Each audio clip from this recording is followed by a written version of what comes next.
नमस्कार दर्शक बंधु आमे आसी पहुँची जाइचु ओडिशा राज्यर नेपाल ग्राम रे चमकी जाउछंती कि किंतु ए कथाटी संपूर्ण सत्य। आमे नेपाल देश नुहे आमे आज आसी पहुँचीचु नयागढ़ जिलार ओडगाँ ब्लॉक रो बांठपुर ग्राम पंचायत रो एक ग्राम रही जार नाम होउची नेपाल ग्राम। पाखापाखि ओडगाँ रु 15 किलोमीटर दूर रे जंगल रास्ता मध्य गले आसी पड़े ए गाँटी। ए गाँव रे प्रायतः जो ग्रामवासी माने बास करते से अनुसूचित जाति एवं जनजाति वर्गर लोक मैंने आमे आपण मैंने देखिपे एठारे वर्तमान जगन्नाथ चैरिटेबल ट्रस्ट रो सदस्य माने आसी पहुँचवा परे एठी जो रोची नेपाल ग्रामर ग्रामवासी मानक मध्य बेस उत्साह प्रकाश पाई। सेठारे आमे किछि शीत वस्त्र प्रदान करिवु ग्रामवासी मानकु।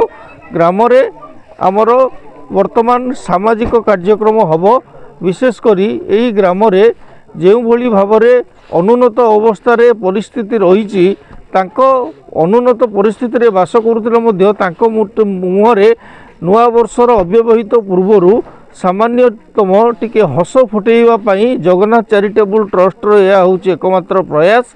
ए गाँव रे स्वाधीनतार 75 वर्ष अतिक्रांत हो जिबा परे मध्य विद्युत सेवा आसी नाही। जंगल विभाग केतोटी स्थान रे काँ भा सोलार बिजुली खुंट पोती देई तार कर्तव्य सारी देइछि। तबे आमे आज जो आमे उद्देश्य आभिमुख्य नहीं श्री जगन्नाथ चैरिटेबल ट्रस्ट रो कर्मकर्ता माने आसी पहुँचीचु एठारे लोक मानकु किछि शीत वस्त्र प्रदान करिवु। नुआ वर्ष पूर्व तांकर सुख दुखरे टिके भागीदार हेबु एवं सेमानकु मुहरे टिके हस फुटाइबु।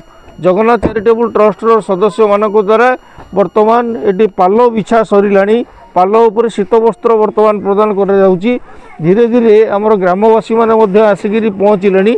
सेमानकु किछि नुआ वस्त्र एवं शीत वस्त्र साल कम्बल बंटन करिवार कार्यक्रम रही। आम कर्म आम परिचय आस किछि नुआ करिबा अभिमुख्य को नहीं श्री जगन्नाथ चैरिटेबल ट्रस्ट जो उद्यम आरंभ करिछि ताहार एक अंश विशेष खूब शीघ्र आमर यही कार्य आरंभ हब। अपेक्षा करंतु। सी ट्यून।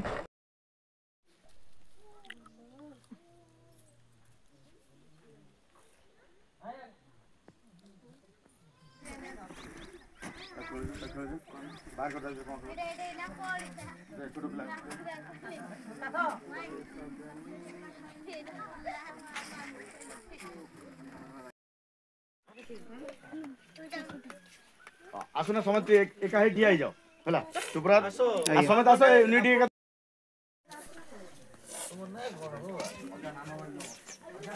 संग हो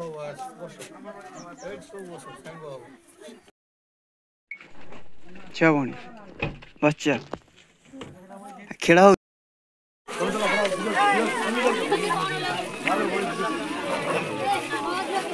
दिल्ली तुम वीडियो करो जल्दी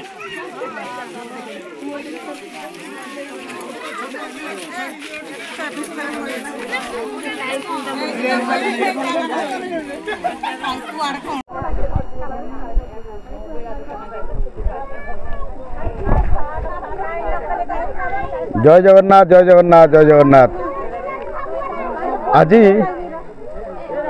नूतन वर्षर नूतन उपहार रे आमे पहुँचीचु नयागढ़ जिलार बांठपुर पंचायत अंतर्गत नेपाल ग्राम रे।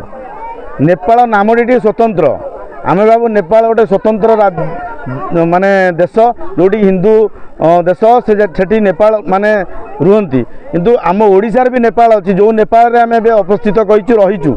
एटी पाखापाखि 30 रु 40 परिवार रुहंती 150 रु 200 लोक माने से माने आज जो बड़े अवस्था अच्छा ना से करेन्ट सुजोग अच्छी ना शिक्षार सुविधा अच्छी ना गमनागमन सुविधा अच्छी। जदि भी गमनागमन सुविधा अच्छी पाखापाखि जंगल रे 10 किलोमीटर आपको आसवा पड़ो। जदि आप नुआ कर आते डर लगे भावी आम कौटे फसीगलु गोटे भी लोक देखा पाइबेनी। आठी सब जाक मजदूर रे चलती से वस्त्र से अभाव थिला आमे खबर नहीं थिलु। से दृष्टि आम आज से जहाँ वस्त्र आम पारे थिला आमे आनी पहुँचेचु। बहुत खुशी सहकार से नौकरी आनंद भी लगुच जे दबारे जो मजा थाए नबारे न थाए से नूतन वर्षर आम संगठन श्री जगन्नाथ चैरिटेबल ट्रस्ट यही वार्ता आपण माने भी आसंतु नेपाल बुलंतु नेपालवासी को सहायता हुंतु खुशी रे रुहंतु जय खुशी रेडी हो